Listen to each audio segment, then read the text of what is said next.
여러분 안녕하십니까? BTV 주간종합뉴스 시작합니다. 폭우로 전국에서 피해가 속출하고 있는데요. 인천은 비교적 비 피해가 크지는 않지만 아직도 피해 복구가 되지 않은 곳이 있습니다. 다음 주까지 비가 예보돼 있어 추가 피해가 우려됩니다. 배상민 기자입니다. 건물 2층이 폭격을 맞은 듯 부서졌습니다. 1층 벽면도 심하게 금이 가고 뒤틀려 언제 주저앉을지 위태로워 보입니다. 임시로 펜스를 설치해 접근을 막았지만 주민들은 불안하기만 합니다. 금이 가가지고 넘어가려고 그랬죠. 넘어지려고 그래서 좀 위험하죠. 남동구의 다세대 주택 밀집 지역. 계속된 비로 지난 14일 담장이 통째로 무너져 내렸습니다. 토사가 덮친 건물 1층은 아직도 창문을 비닐로 씌운 채 지내고 있습니다. 지난 13일부터 접수된 인천 지역 호우 피해는 53건, 주택과 상가, 도로 등의 배수 지원이 13건, 배수구 역류, 나무 전도, 건물 붕괴 등에 대한 안전 조치가 40건입니다. 문제는 앞으로입니다. 다음 주 중반까지도 비 소식이 있기 때문입니다. 이미 많은 비로 약해진 집안에 다시 비가 오면 추가 피해가 우려됩니다. 공사장과 비탈면, 옹벽, 축대 붕괴와 토사 유출, 산사태, 낙석, 저수지나 하천 제방 유실에 따른 농경지 침수에 대비해야 합니다. 도심에서는 하수도가 역류하거나 저지대 침수가 발생할 수 있습니다. 강풍에 대비해 시설물 점검도 필요합니다. 또한 계곡에서 야영이나 하천변 산책은 자제하고 도로가 미끄러우니 교통 안전에도 유의해야 합니다. BTV 뉴스 배상민입니다. 주말에 비가 예보돼 있는데 비 피해 복구가 아직이라는 소식 전해드렸는데요. 유정복 인천시장이 현장 점검을 돌며 추가 피해를 막기 위한 예방 조치를 당부했습니다. 오송의 지하차도 침수 사고와 같은 대형 인명 피해를 막기 위한 관계기관의 협조를 주문했습니다. 김지영 기자입니다. 계속된 장마에 건물 외벽이 떨어져 나간 부평구 십정동의 한 주택. 추가 붕괴를 막기 위해 방수포와 외벽 지지대가 설치됐습니다. 마감 부분에 균열이 발생을 해서 거기에 이제 비가 오다 보니 빗물이 그쪽으로 계속 유입돼서 사고가 난 주택은 재개발을 앞두고 오랫동안 공가로 방치된 곳으로 다행히 인명 피해는 없었습니다. 사고 현장을 방문한 유 시장은 철저한 후속 조치를 당부했습니다. 오송 궁평 지하차도 침수 사고와 같은 대형 인명 피해를 막기 위해선 관계기관과의 유기적인 협력도 강조했습니다. 이번에 궁평 지하차도 경우 다시 가장 조사해봐야 되겠지만 보호 체계, 그다음에 사전 통제, 이런 부분에 있어서 문제가 있었지 않느냐는 지적이 많잖아요. 상황 관리를 하기 위해서 모든 재난안전관련 부서는 유관기관과 협조해서 철저한 사전 관리를 통해서 그러면 인재로 인한 피해가 있어서는 안 됩니다.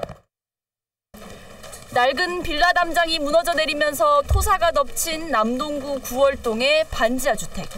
현재 임시 조치가 완료됐지만 비가 더 내릴 경우 추가 피해가 우려되는 상황입니다. 무너진 담장은 지난 2021년 붕괴가 우려된다는 주민 민원이 제기되기도 했지만 육안으로는 확인이 어려워 당시 추가 정밀 조사가 진행되지 않았습니다.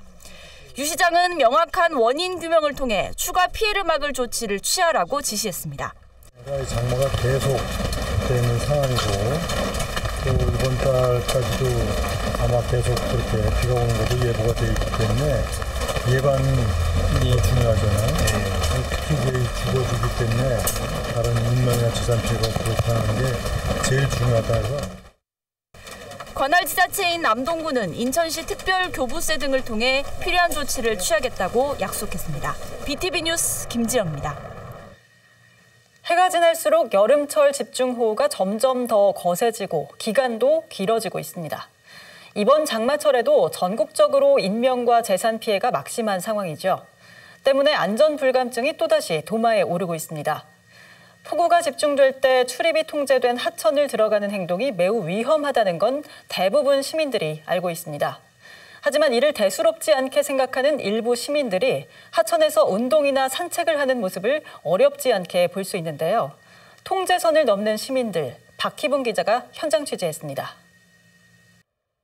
경기도 전역에 호우특보가 내려졌던 지난 13일. 당시 호우경보가 발효 중이던 용인시 탄천입니다. 시뻘건 흙탕물이 급류를 이루면서 하천 수위가 빠르게 오르고 있는 상황. 호우주의보나 호우경보가 예보되면 지자체에서는 이렇게 하천으로 들어가는 산책로 입구를 미리 통제해 놓습니다. 하천 출입이 통제된 상황이지만 이를 무시하고 하천변을 걷거나 운동을 하는 시민들이 눈에 띕니다. 산책로 턱 밑까지 물이 들어찼는데도 아랑곳하지 않고 평소와 다를 바 없는 모습입니다. 보다 못한 경찰이 제재에 나섭니다. 선생님, 지금 비가 많이 오는데 운동 계속 하시면 안 돼요. 나오셔야 돼요. 경찰의 재촉도 소용없습니다. 네, 나와주세요. 부탁드릴게요. 이렇게 10분 동안 실랑이를 벌입니다.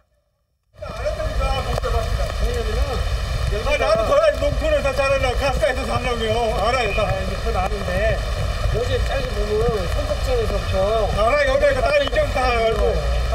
그 염려하는 거 알겠는데 걱정하시라고요.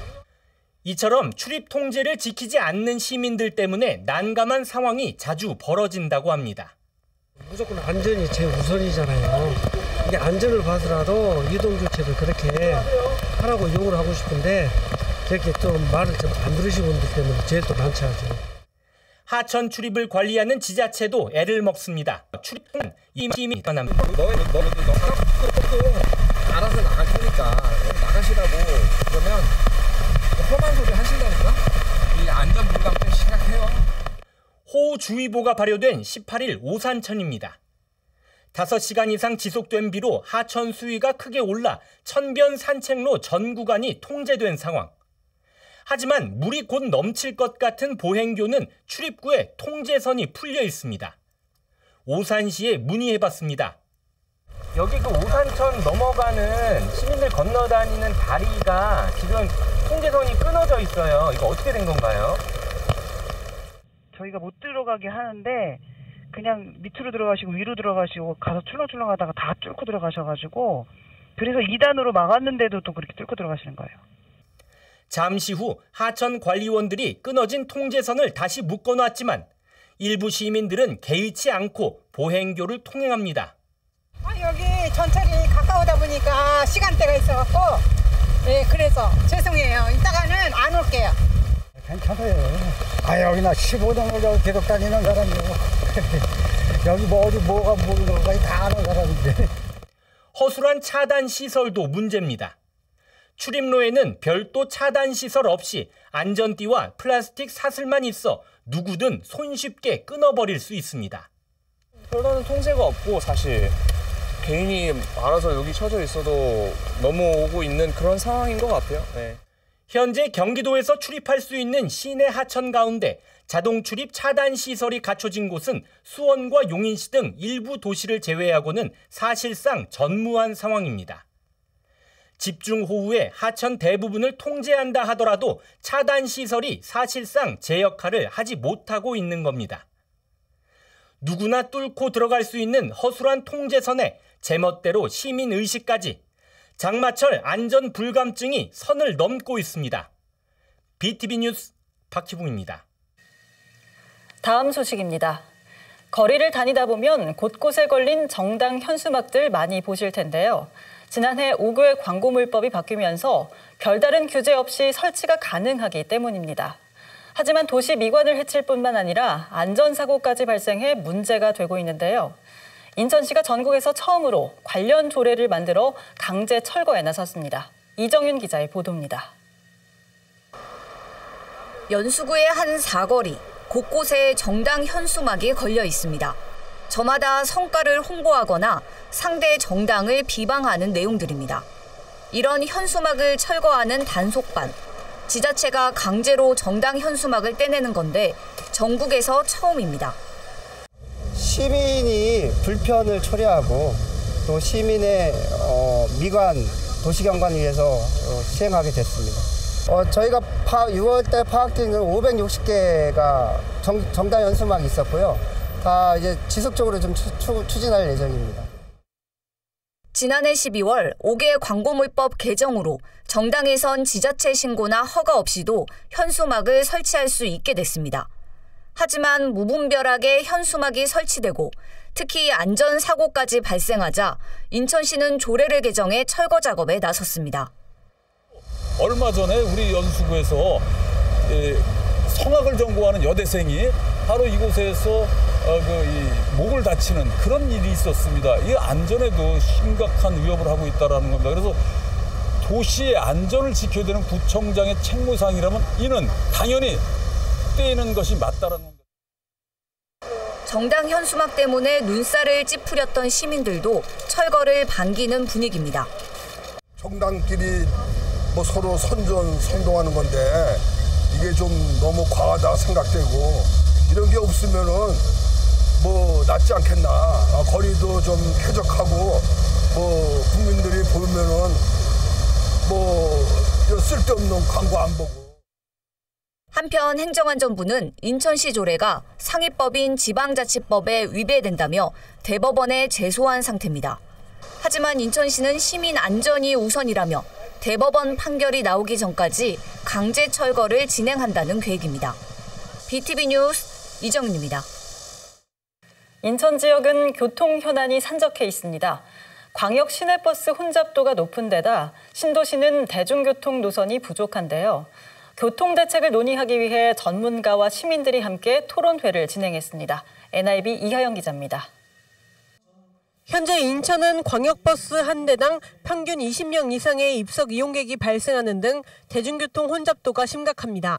또한 검단 신도시나 송도국제도시 등 신도시를 중심으로 노선 부족에 시달리고 있습니다. 이 같은 문제의 해결책을 찾기 위해 지난 10일 인천 시민행복 교통대책 토론회가 진행됐습니다. 현재의 인천 교통 상황을 점검하고 보다 나은 교통체계를 구축하기 위한 방안을 모색하기 위해서입니다. 문제는 정책 공급자 문제로서뿐만이 아니라 수요자 그리고 현장을 중시한다는 측면에서 이런 대토론회를 준비하게 됐습니다. 토론회에선 인천이 타시도로 출퇴근하는 비중과 승용차 이용률이 높아 인천시가 대중교통 분야의 투자를 좀 더 늘려야 한다는 목소리가 제기됐습니다. 도로, 철도 확충을 위한 국비 확보 또는 민간 투자 유치 등에 초점을 맞춰야 한다는 겁니다. 인천시는 대중교통 활성화 정책과 교통 인프라 확충 계획을 내놨습니다. 중앙버스 전용차로 도입을 적극 검토하고 인천 도시철도 혼잡도 완화를 위해 단계적 열차 증편을 추진한다는 계획입니다. 인천 중심의 광역, 간선도로망 구축도 추진 중이라고 설명했습니다. 부분 생각하지 않을 수가 없는 겁니다. 이에 따라서 중요한 교통 인프라를 구축해줘야 되고 또 똑같은 인프라에서도 어떻게 효율적으로 교통의 운영, 체계 뭐 이런 문제들이 있을 것이고 문화의 질을 높일 수 있는 단계까지도 또 발전시켜 나가야 되고 이런 다양한 우리는 과제를 안고 있습니다. 한편 토론회엔 버스, 택시, 운수업계 관계자와 녹색어머니회, 모범 운전자회 등을 비롯한 시민과 교통 분야 전문가 70여 명이 참석했습니다. NIB 뉴스 이하영입니다.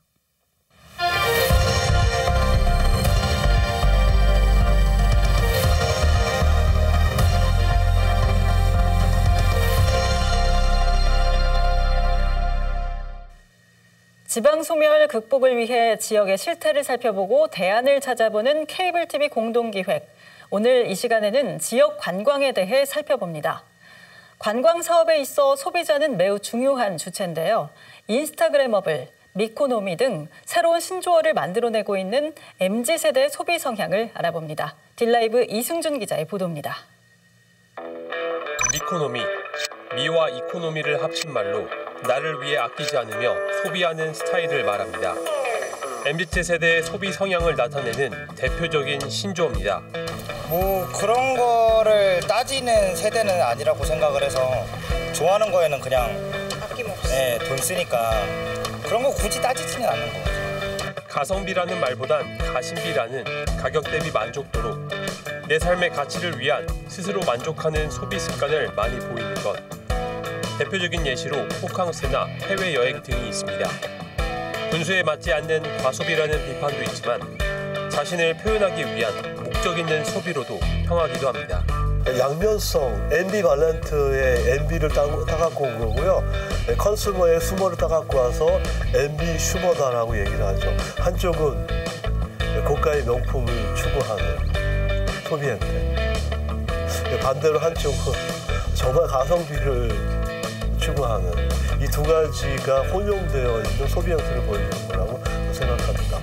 이러한 소비 성향에 따라 특징이 하나 더 나타납니다.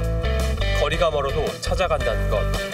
유명 맛집을 가기 위해서 몇 시간씩 기다려서 줄을 서고 아무리 멀리 있어도 지도 켜서 골목골목 찾아갑니다.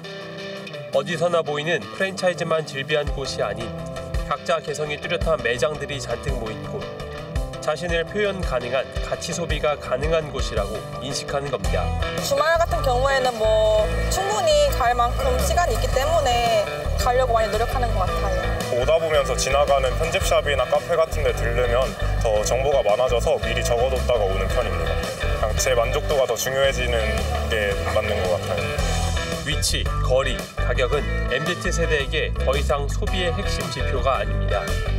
소비를 통해 만족할 수 있는 곳, 즉 다양한 콘텐츠와 특색을 갖춘 곳이 선택받고 있습니다. 딜라이브 뉴스 이승준입니다. 충남 당진에선 최근 삽교호 관광지가 전국적인 유명세를 타고 있습니다. 이유는 이곳 놀이공원에 설치된 낡은 대관람차 때문인데요. 이 덕분에 관광객들이 늘면서 주변 상권도 활기를 띠고 있는데 지역사회에선 이번 기회로 관광객들이 좀 더 오래 머물다 갈 수 있도록 체류형 관광지를 조성하겠다는 계획입니다.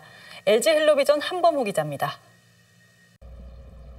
평범한 시골 마을처럼 보이는 곳에 대관람차가 돌아갑니다. 보기 드문 이색적인 풍경에 논두렁뷰 대관람차로 불립니다. 관람차를 직접 타봤는데요. 창밖을 보면 막 모내기를 마친 푸릇푸릇한 눈이 드넓게 펼쳐져 있습니다. 위로 더 올라가자 탁 트인 서해바다도 등장합니다. 어둠이 짙게 깔리면 또 다른 분위기가 연출됩니다. 형형색색 불빛이 동심을 자극합니다. 대관람차는 1993년 대전엑스포에서 설치된 겁니다. 놀이공원 측이 8년 전 고철 가격 수준으로 사들였는데 복고를 즐기는 이른바 레트로 열풍에 SNS 사진 명소로 떠올랐습니다. 함산공원에 배치된 낡은 퇴역군함 2척까지 MZ세대들의 눈길을 사로잡으면서 삽교호 관광지를 찾는 발길도 부쩍 늘었습니다. 바다를 배경으로 낭만과 추억이 있는 삽교호 관광지는 국민관광지로 지정된 지 올해로 40년이 되었습니다. 볼거리, 놀거리, 먹거리가 풍부해 매년 500만 명 이상의 관광객이 방문하고 있으며 하지만 아쉬움의 목소리도 나옵니다. 관광객 대다수가 주말이나 휴일에 잠깐 머물고 떠난다는 겁니다. 상인들은 지역에서 활발한 소비가 이뤄질 수 있게 자발적인 노력에 나섰습니다. 또 위생적인 부분, 또 화장실 등 여러 가지를 신경 쓰고 있거든요. 그래서 그분들의 눈높이에 맞게 항상 한동안 머무르셔도 아침부터 저녁까지 있으셔도 삽교호가 굉장히 좋은 곳이라는 걸 느낄 수 있게. 체류형 관광지로 거듭나기 위해선 주변 자원을 활용한 다양한 체험시설을 조성하고 인근 다른 관광지와 연계해야 한다는 의견도 제시됩니다. 가장 좋은 거는 역시 해상체험시설을 좀 확대할 필요가 있지 않을까 이런 생각을 합니다. 삽교호만 들렀다가 그냥 가는 사람들을 붙잡기 위한 그 수단으로는 장고항, 외목항으로 사람들 발길을 잡아두는 그러한 전략을 좀 세우면 좋지 않을까. 당진시는 반짝 효과에 그치지 않도록 35억 원을 들여 올해 안에 인도화 주차장을 마련하고 경관 조명을 설치하는 등 관광지 재단장에 속도를 낼 계획입니다. 헬로티비 뉴스 한보호입니다. 캠핑 인구 700만 시대, 경상북도가 지역 소멸 해결책으로 체류형 관광 활성화에 총력을 기울이겠다고 공식 선언했습니다. 캠핑 1번지 구축을 통해 지역에 활력을 불어넣겠다는 건데요. HCN 공희철 기자입니다. 경북 포항시 장기면의 한 어촌마을. 인구 소멸과 고령화의 주민들이 택한 대안은 법인 설립이었습니다. 70명의 마을 주민들이 발기인으로 주식회사가 설립됐고 수익의 20%는 마을 발전 기금으로 환원해 어촌마을의 새로운 수익 모델로 자리매김했습니다. 올해부터는 캠핑 사업이 본격 시작됐고 마을의 새로운 소득원이 되고 있습니다. 앞으로는 관광 레저 쪽으로도 확장을 해서 마을 주민들인데 소득이 더 돌아갈 수 있도록 목표가 거기에 있습니다. 이걸 제대로 운영만 하면은 앞으로 소득 창출이 10배 정도는 증가할 거라고 생각하고 있습니다. 동해안을 따라 산과 바다가 어우러진 경북에 현재 등록된 캠핑장은 400여 곳. 경기와 강원에 이어 전국 세 번째로 많은 캠핑 기반 시설을 갖췄습니다. 우선 계곡하고 바다가 있잖아요. 그러니까 지역마다 조금 특징이 있는데 여기는 그 두 개가 같이 갖춰져 있으니까. 경상북도는 이 같은 환경 조건을 극대화하기 위해 체류형 관광 활성화 추진 전략으로 캠핑 1번지 구축에 팔을 걷어붙였습니다. 캠핑 관광 거버넌스를 구축하여 캠핑장을 매개체로 한 지역 밀키트, 농수산물 또한 특산물을 판매하는 수익 사업도 진행할 계획입니다. 제도적 뒷받침을 위해 캠핑장 지원 조례를 신설하고 경북형 이색 숙박시설 조성 사업 추진 등 캠핑 관광 활성화의 속도를 높인다는 계획입니다. 캠핑이라는 체류형 관광을 통해 지역 경제에 활력을 불어넣겠다는 청사진을 제시한 경상북도. 시설 등의 인프라 구축 이외에도 관계 인구라는 정의에서의 트렌드 분석도 필요해 보입니다. 정주 인구를 대체해 캠핑 인구의 지속적인 유입과 재방문율을 높이는 게 성공의 열쇠라는 겁니다. 캠핑족들을 관계 인구에 정확하게 들어맞게 적용을 해볼 수가 있는데, 그러면 이분들의 충성도를 조금 더 어떻게 높여가느냐가 과제가 될 것 같은데, 경북에 오시는 분들이 무엇을 원하는지를 저는 면밀하게 조사를 할 필요가 있다라고 생각을 합니다. 국내 캠핑 인구 700만 명 시대, 체류형 관광 활성화 정책에서 캠핑 인구의 소비력과 지역 경제에 미치는 파급력은 더욱 커질 전망입니다. HCN 뉴스 공인철입니다. 끝으로 부산으로 가보겠습니다. 코로나19 여파로 지난 3년간 꽁꽁 묶여있던 관광도시 부산이 다시 부활의 날갯짓을 펼치고 있습니다. 엔데믹 이후 각종 규제가 사라지며 관광객들의 발길도 잇따르고 있는데요. 특히 여름 휴가철까지 앞두며 관광 활성화에 대한 기대감을 높이고 있습니다. SK 브로드밴드 박철우 기자입니다. 지난 1일부터 문을 연 광안리 해수욕장. 벌써부터 많은 피서객들의 발길이 이어지고 있습니다. 해운대와 송정, 송도해수욕장 등도 정비를 끝내고 피서객을 맞고 있습니다. 지난해 부산 지역 해수욕장을 찾은 피서객은 2,100만 명. 부산시는 올해 3천만 명이 찾을 것으로 예상하고 있습니다. 해수욕장 개장과 함께 본격 여름 휴가철이 다가오면서 호텔 등 숙박시설도 덩달아 바빠졌습니다. 호텔, 수영장 등 주요 시설을 새로 단장하며 서비스 수준을 높여 고객 유치에 나섰습니다. 올해 여름 성수기를 맞이하여 올해 객실과 수영장을 리뉴얼을 하였습니다. 그래서 많은 고객들께서 문의를 해주고 계시고 그런 덕분에 올 여름에는 더 많은 고객들께서 찾아주실 것으로 기대하고 있습니다. 지난해 부산을 찾은 관광객 수는 2,050만 명, 21년도 1,830만 명보다 11.7%가량 늘었습니다. 1일 평균 관광객 수도 12.3%, 숙박 인구도 17.9%로 각각 늘어난 것으로 집계됐습니다. 여기에 코로나 엔데믹 이후 외국 관광객도 크게 늘고 있습니다. 올해 5월까지 부산을 찾은 외국 관광객은 57만 6천 명으로 지난해보다 6배 이상 늘었습니다. 송도 해상 케이블카와 해운대 해변 열차 등 부산의 유료 관광지를 싸게 이용할 수 있는 외국인 전용 부산 관광 패스는 출시 5개월 만에 2만 5천 장이 팔렸습니다. 특별히 올해는 야간관광 특화도시 조성 사업과 연계하여 부산의 안전한 야간관광 도시로서의 이미지를 강화하기 위해서 다양한 야간관광 관련 콘텐츠를 운영할 계획입니다. 특히 주목할 점은 레저 활동을 하며 머무르는 외지인들도 조금씩 늘고 있다는 점입니다. 국내 서핑의 메카로 불리는 부산 송정해수욕장. 비가 내리는 궂은 날씨에도 파도를 타려는 사람들이 모여들고 있습니다. 국내 서핑 인구가 50만 명으로 추산되고 있는데 1년에 70에서 80만 명의 서퍼들이 송정 해수욕장을 찾고 있습니다. 이 가운데 외지인이 70%에 달하고 있습니다.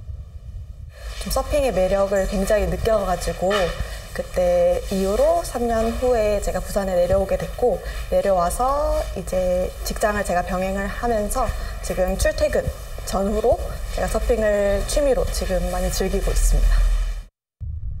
이렇게 레저 활동을 하며 머무르는 외지인들. 정부가 인구 감소 지역의 문제를 해결하기 위해 그 지역에 사는 사람뿐 아니라 잠시 머무르는 사람까지도 그 지역의 인구로 보는 생활 인구 개념을 도입하기로 하면서 부산 인구에 포함할 수 있게 됐습니다. 이 생활 인구에 맞춘 관광 전략이 부산의 인구 감소를 극복할 수 있는 대안이 될 수 있다는 얘기입니다. 송정에는 또 민박이 많아요. 그래서 이제 한 달 살기, 제주도처럼 한 달 살기로 오시는 분들이 굉장히 많으세요. 부산시는 올해 목표 관광객을 국내 2,300만 명, 외국인은 150만 명으로 잡았습니다. 부산 인구 감소 지역에 대한 관광 활성화 방안을 모색하는 것도 중요한 사안이라 생각합니다.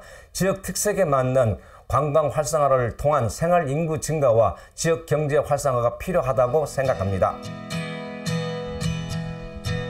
코로나19로 지난 3년간 침체기를 겪었던 부산 관광이 내 외국인은 물론 생활 인구까지 유입하면서 다시금 부활의 날갯짓을 펼치고 있습니다.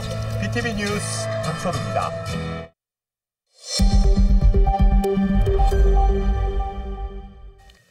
새벽 시간에 또 음주운전 사고가 발생했습니다. 이번에도 만취 수준으로 운전을 하다 차가 뒤집히기까지 했는데요. 음주운전으로 이달에만 인천에서 2명의 사상자가 발생했습니다. 구혜희 기자가 취재했습니다. 편도 3차선 도로 옆 가드레일이 엿가락처럼 휘었습니다. 곳곳에는 차량 파편이 나뒹굽니다. 70대 남성 운전자가 몰던 승용차가 가드레일을 들이받고 전복된 것은 18일 새벽 1시 20분쯤. 사고를 낸 차량 운전자는 당시 만취 상태였던 것으로 확인됐는데요. 이곳 현장을 보시다시피 차량의 파편들이 어지럽게 흩어져 있는 상황입니다. 당시 운전자의 혈중 알코올 농도는 0.08%, 면허 취소에 해당하는 수치입니다. 운전자는 부상을 입고 병원으로 옮겨졌고 현재 불구속 입건된 상태입니다. 인천에서 최근 음주운전 사고가 잇따르고 있습니다. 지난 7일 밤 9시 20분에는 40대 운전자 A씨가 남동구에서 만취 상태에서 차를 몰다 인도로 돌진해 40대 남성 B씨를 치어 숨지게 한 혐의로 구속됐습니다. 지난 2020년부터 3년 동안 인천에서 발생한 음주운전 사고를 살펴봤습니다. 2020년 922건에서 2021년 잠시 주춤하다 2022년에 다시 늘어나고 있습니다. 지난 3년간 음주 교통사고로 인한 사망자 수는 모두 33명, 부상자는 4,300명이 넘습니다. 경찰은 특히 휴가철을 맞아 음주운전 사례가 더욱 늘 것으로 보고 24시간 단속을 실시한다는 계획입니다. BTV 뉴스 구혜입니다. 지난 4월 서울 강남 학원가에서 벌어진 마약 음료 사건, 기억하시는 분들 계실 겁니다. 이 마약 음료에 사용된 원료를 유통시킨 중국인 마약 조직이 경찰에 붙잡혔습니다. 백창현 기자가 보도합니다. 부천의 한 오피스텔 앞 골목. 흰옷을 입은 남성이 주변을 두리번거리더니 오피스텔 화단에 무언가를 두고 사진을 찍은 뒤 사라집니다. 잠시 후 이번에는 검은색 옷을 입은 또 다른 남성이 나타나 화단에 숨겨진 뭔가를 들고 황급히 사라집니다. 지난 4월 서울 도심 골목을 나서는 여성. 한 손에는 비닐봉지를 든 채 연신 통화를 계속합니다. 이 여성이 다시 나타난 곳은 대형 백화점 앞 번화가입니다. 백화점 앞을 걸어가더니 반대편에서 나타난 남성과 만나 자연스럽게 비닐봉지를 건네줍니다. 두 장면 모두 도심 한복판에서 일어난 마약 거래 현장입니다. 수원 중부경찰서는 중국 총책으로부터 마약을 공급받아 국내에 유통한 중간 판매책과 투약자 등 77명을 검거하고 25명을 구속했다고 밝혔습니다. 이들은 범죄단체를 만들어 조직적으로 마약을 유통한 것으로 드러났습니다. 이번에 적발된 국내 총책 등 5명은 조직적으로 범죄단체를 만들어 마약을 공급한 것으로 드러나 범죄단체 조직죄 혐의를 적용하여 검찰에 송치하였습니다. 특히 이들이 공급한 마약은 강남 학원가 마약 음료 협박 사건에 쓰인 원료인 것으로 확인됐습니다. 경찰은 마약 1.65kg과 대금 5,700만 원, 마약 수익금으로 구입한 1억 원 상당의 외제차를 압수했습니다. 한편 경찰은 중국 총책 역할을 한 중국인에 대해 체포영장을 신청하고 추적 중이라고 밝혔습니다. BTV 뉴스 백찬입니다. 남동구의 한 아파트에서 30대 남성이 헤어진 전 연인에게 흉기를 휘둘러 여성이 끝내 숨졌습니다. 스토킹 혐의로 법원에 접근 금지 명령도 있었지만 소용이 없었습니다. 구혜희 기자가 보도합니다. 소방대원들이 긴급히 아파트로 진입하고 얼마 뒤 여성이 들것에 실려 나옵니다. 17일 새벽 6시쯤 30대 여성 A씨가 흉기에 찔려 급히 이송되는 겁니다. A씨는 병원으로 옮겨졌지만 끝내 숨졌습니다. 흉기를 휘두른 건 헤어진 전 연인 30대 B씨. B씨는 논현동의 한 아파트에서 A씨에게 흉기를 휘둘러 숨지게 한 혐의를 받고 있습니다. 또 범행을 말리던 피해 여성의 60대 어머니의 손 등을 다치게 한 혐의도 받고 있습니다. 아파트에서는 안내방송을 심정지 사건이 발생했으니 외출하지 마세요라고만 나왔고요. 그냥 여자분 비명소리 들리고 그리고 전 나가보지 않았어요. A씨는 지난 2월 데이트 폭력 혐의로 B씨를 고소한 데 이어 지난달에는 스토킹 처벌법 위반 혐의로 고소까지 한 상태였습니다. 법원에서 접근 금지와 통신 제한 명령을 받았지만 이를 어기고 범행을 저지른 것으로 조사됐습니다. B씨는 범행 직후 스스로 자해를 시도해 의식 없이 병원으로 옮겨져 치료받고 있는 것으로 전해졌습니다. 경찰은 치료 이후 B씨를 상대로 범행 동기 등을 조사할 예정입니다. BTV 뉴스 구혜입니다.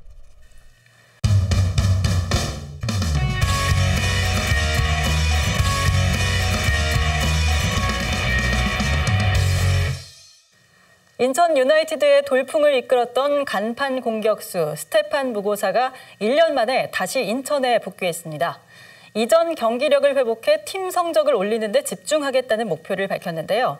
인천 구단에 새로운 활력을 불어넣을지 관심이 쏠리고 있습니다. 이정윤 기자입니다.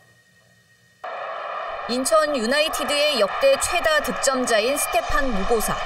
지난 2018년 시즌 인천에 입단한 뒤 129경기에서 68골, 10도움을 기록하며 큰 활약을 펼쳤습니다.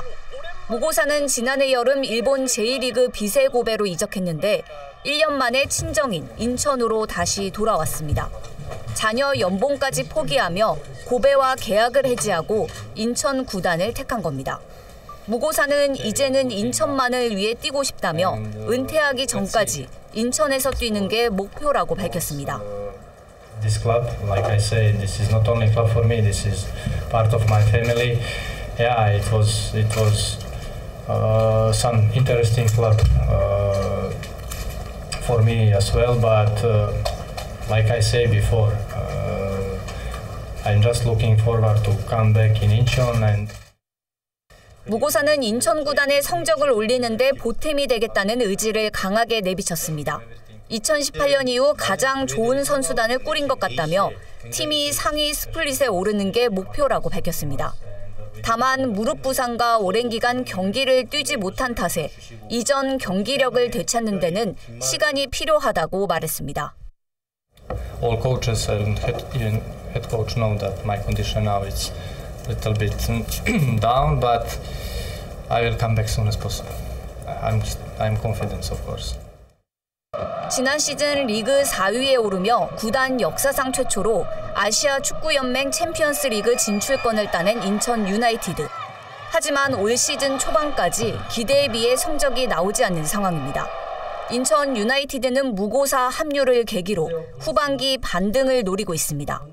우리 무고사 선수가 축구 선수로서 대한민국 인천 구단에서 인천 축구 발전을 말할 것도 없고 K리그 발전과 함께 본인의 영광도 다시 한번 찾을 수 있도록. 친정으로 복귀한 무고사가 인천 구단의 도약을 이끌어낼지 기대를 모으고 있습니다. BTV 뉴스 이정윤입니다. 섬 지역 학생들은 내륙보다는 교육 환경이 열악한 편이죠. 여기에 진로 탐색의 기회가 적은 편입니다. 인천시 교육청이 방학을 맞아 도서 지역의 이런 문제를 개선하기 위한 여름 학교를 개강했습니다. 배상민 기자입니다. 원탁의 조를 이루어 둘러앉은 학생들. 자기소개를 하며 첫인상을 종이에 옮겨 적습니다. 조를 넘나들며 열심인 학생들은 옹진군 섬지역에서 온 고등학생들입니다. 인천시 교육청이 도서지역 공교육 격차 해소와 외국어 교육 지원을 위해 시행하는 2023 옹진 여름학교. 올해는 백령도와 대청도, 연평도, 덕적도, 영흥도의 5개 고등학교 1학년생 80명이 참가했습니다. 덕적고 유일의 참가생인 남학생은 이웃 섬지역 친구를 사귄다는 기대감에 설렙니다. 에서 다 모이다 보니까 이제 사람들도 많아졌고 즐길 게 많고 재미있을 것 같습니다. 여름학교는 옹진군청과의 교육협력 사업으로 3박 4일간 합숙형 프로그램으로 진행됩니다. 체험 중심의 실용 영어 교육과 문화예술 공연, 맞춤형 진로 체험 등 다양한 프로그램으로 구성됐습니다. 평상시에 학업 과정에서도 영어라는 과목에 관심이 있었는데 이렇게 영어 캠프를 통해 가지고 더 영어에 대해서 잘 알 수 있게 될 것 같아 가지고 기대가 됩니다. 도성훈 교육감은 학생들이 소질과 적성에 따라 결대로 성장해 성숙한 시민이 되길 바란다고 말했습니다. 어딘가를 참여하고 뭔가를 하려고 하는 그런 열정이 있었으면 좋겠어요. 여러분들이 살고 있는 도서지역 섬의 특징들 이런 것을 오히려 더 잘 살리면 여러분들이 나중에 직장을 얻고 살아가는 데 있어서 굉장한 힘이 될 것입니다. 인천시 교육청은 도서 지역의 교육 격차 해소를 위한 프로그램을 꾸준히 지원할 방침입니다. BTV 뉴스 배상민입니다. 헌호 수거함은 별도의 주소가 없어 가까운 건물 주소로 표기되는데요. 이 때문에 주민들이 헌호 수거함을 찾지 못해 불편을 겪기도 합니다. 이런 불편을 해소하기 위해 남동구가 수거함 위치를 정확하게 확인할 수 있는 시스템을 개발했습니다. 보도에 김지영 기자입니다. 남동구청 홈페이지에서 논현동 헌호 수거함 위치를 검색해봤습니다. 도로명 주소가 확인됩니다. 현장으로 직접 찾아가 봤습니다. 홈페이지 상에 해당 주소지를 찾아봤는데요. 이렇게 분리수거함만 있고 정작 의류수거함은 보이지 않습니다. 주변 건물을 한 바퀴 돌아본 후에야 건물 한쪽 구석에 자리한 헌호 수거함을 찾을 수 있었습니다. 별도의 주소를 부여받지 못하기 때문에 보통 가까운 건물 주소로 표기하는 경우가 많았습니다. 남동구가 이런 불편을 해소하기 위해 의류수거함 위치정보 시스템을 개발했습니다. 실제 의류수거함의 위도와 경도를 지도상에 표기해 이용자들이 더욱 쉽게 위치를 찾을 수 있도록 한 겁니다. 헌호 재활용을 고민하던 구청 직원의 아이디어 덕분이었습니다. 재활용 의류라는 게 생각하는 것 외에 상당히 가치가 있는 그런 재활용 자원이더라고요. 그래서 이거를 좀 버려지지 않고 주민분들이 어떻게 좀 제대로 위치를 파악해서 처리할 수 있는가 고민하다가 프로그램을 개발한 사람 역시 동료 공무원이었습니다. 평소 취미 삼아 공부하던 코딩 기술을 활용해 직접 프로그램 개발에 나섰고 석 달 만에 실제 민원 서비스에 활용할 수 있는 시스템을 구축했습니다. 지도상에서 정확한 위치를 한눈에 확인할 수 있다는 게 가장 큰 장점입니다. 네이버 검색하면 이 위치로 나오거든요. 실질적으로 뭐 이쪽 구석에 있다. 그러면 전환되면서 자동적으로 엑셀에 입력되는 거죠, 값이. 이게 그 위도 경도구나. 예, 위도 경도. 이번 프로그램 개발로 구청 예산 절감은 물론 헌호 수거함을 찾아 헤매던 주민들에게도 도움이 될 전망입니다. 남동구는 앞으로 제설함과 무인 민원 발급기 등 다양한 민원 정보 서비스에도 이 시스템을 활용할 수 있을 걸로 기대하고 있습니다. BTV 뉴스 김지영입니다. 환생을 주제로 한 색다른 한국화 전시가 시교육청 평생학습관에서 열리고 있습니다. 시와 먹을 주제로 한 캘리그래피 개인전도 감상할 수 있다고 하는데요. 배상민 기자가 다녀왔습니다. 동물과 꽃, 구슬 등 화사한 색감이 인상적인 한국화. 죽음을 맞은 대상에게 행복한 고스로의 환생을 빌어주고 남은 자는 희망을 갖고 행복한 삶을 살길 바라는 메시지를 전합니다. 주변의 안타까운 죽음에서 아픔을 안고 살아가는 이들을 위로하고 다시 새로운 시작으로의 바람을 담은 전시회. 작품에 등장하는 크고 작은 영혼 구슬은 죽음을 맞이한 가족이나 친구 등 소중한 영혼들을 표현합니다. 부재의 대상에 대한 그리운 마음을 새로운 시작, 환생으로 연결한 한국화 20여 점을 만나볼 수 있습니다. 사람이 죽었을 때 장례식장에서 흰 국화를 사용해서 인사를 하잖아요. 저는 그 국화에 색을 입혔어요. 색을 입혀서 환생, 다시 돌아오는데 그 이미지를 부여했고요. 다양한 서체를 수묵기법으로 표현한 이승희 작가의 캘리그라피 개인전, 시와 묵상도 감상할 수 있습니다. 먹과 시가 만나 상상의 세계를 펼치다란 주제로 순수한 시어와 수묵기법을 이용해 삶의 아름다움과 자연의 조화를 표현합니다. 캘리그라피 하면은 단순히 예쁜 글씨 예쁘게 쓴다라고 많은 그런 인식이 많은데 사실은 그걸 뛰어넘어서 그 붓이나 아니면은 그 먹의 색깔, 또 붓의 빠르기, 농담, 색채, 또 이 작가가 의도하는 감성들이 모두 다 들어가서 하나의 작품을 이룬다고. 시, 서, 화의 표현을 현대적 감각으로 표현한 캘리그라피 작품 50여 점. 패브릭 소재와 캘리그라피를 융합한 소품도 감상할 수 있습니다. 전시는 오전 10시부터 오후 6시까지 운영되며 일요일과 공휴일은 휴관입니다. 관람료는 무료입니다. BTV 뉴스 배상민입니다. 인천 전체 가구의 16.9%는 반려동물을 키우고 있습니다. 반려동물 키우기 좋은 도시를 조성하기 위해 다양한 사업이 추진되고 있는데요. 연수구도 송도국제도시 해움공원에 반려견 놀이터를 조성합니다. 내년 5월쯤 완공되는데 이곳에는 반려견 전용 놀이터와 교육장이 들어섭니다. NIB 이하영 기자입니다. 인천에선 약 20만 가구가 반려동물을 기르고 있습니다. 전국 17개 시도 중 4등, 광역시 중엔 가장 많습니다. 때문에 유정복 인천시장은 지난해 공약으로 1지역구당 1개의 반려동물 테마파크를 내세우기도 했습니다. 이런 가운데 연수구에서도 반려동물 양육 인구가 늘어남에 따라 반려견 놀이터 조성 사업을 추진하고 있습니다. 송도국제도시 해움공원 안에 반려견 놀이터를 조성한다는 계획입니다. 저희가 요건 잘 만들어낼게요. 그리고 설사 이렇게 반려견을 집에서 안 키우지 않는다 하더라도 이제 반려견을 좀 서로가 같이 이해했으면 좋겠습니다. 해움공원 2만 7천여 제곱미터 중 2,500제곱미터가 반려견 놀이터로 꾸며지는데 중소형견뿐만 아니라 대형견 전용 놀이터와 반려견 교육장 등이 들어설 예정입니다. 대형견과 중소형견의 공간 구분을 위해 높이 1.8m의 펜스를 설치하고 탈출 사고를 예방하기 위한 이중문을 설치합니다. 또 상주 인원을 배치해 소음과 배변, 물림 사고 등을 사전에 예방한다는 계획입니다. 연수구는 관련 절차 등을 거쳐 내년 5월까지 반려견 놀이터 조성을 완료할 방침입니다. 한편 연수구가 지역 주민을 대상으로 반려견 놀이터에 대한 설문조사를 진행한 결과 77.5%의 주민이 찬성한 것으로 나타났습니다. NIB 뉴스 이하영입니다. 이번 주 준비한 소식은 여기까지입니다. 이상으로 BTV 주간 종합 뉴스를 마칩니다. 편안한 주말 보내시길 바랍니다.